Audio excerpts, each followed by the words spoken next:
Okay, Jerry, these are the exercises that I promised to you. First off, we're going to start out with some foam roll exercises. So you're obviously going to need to get your hands on one of these. You can go to any sporting goods store to get one of these, and they're pretty cheap. They're like 20-30 bucks. You will use this thing for the rest of your life. So first off, you're going to take this thing, lay it on the floor, okay?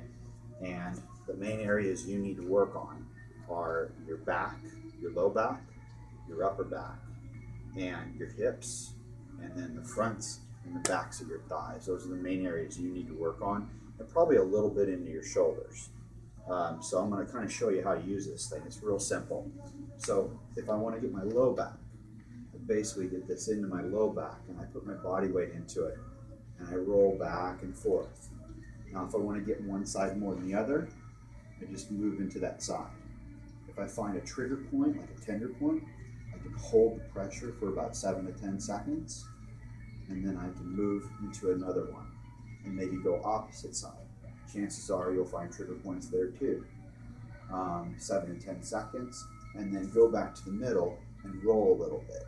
From there, you can roll up in between your shoulders, and you're going to want to bring your arms across like this because that opens your shoulder blades up and lets you get right in between the shoulders here.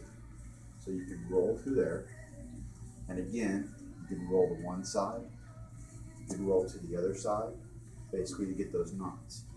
Now if I want to get your shoulders, I just roll onto my side, and then now I can roll and release the knots that are in my shoulders. Great way to get your lats and your rotator cuff right back here. And you can even hit the front part of the rotator cuff by turning your arm down like this, my palm down. Whereas if I want to hit the back of the rotator cuff, I'm going to turn my palm up. So I'm hitting the back of it because that's where most people have problems, usually from swinging or from backhands, things like that. So again, 7-10 seconds, release it, go opposite side, palm up for the back of the rotator cuff, 7-10 seconds. If I want to hit the front of it, turn palm down, roll through, 7 to 10 seconds, work through the area, just like that.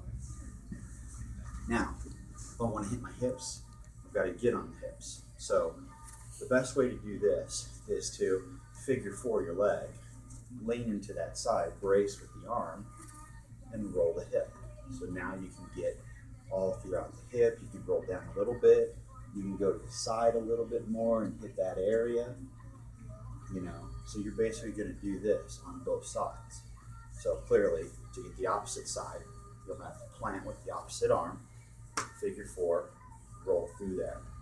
To get the back of the hamstrings, you're going to come back like this, bring one leg over the other, and roll the hamstring.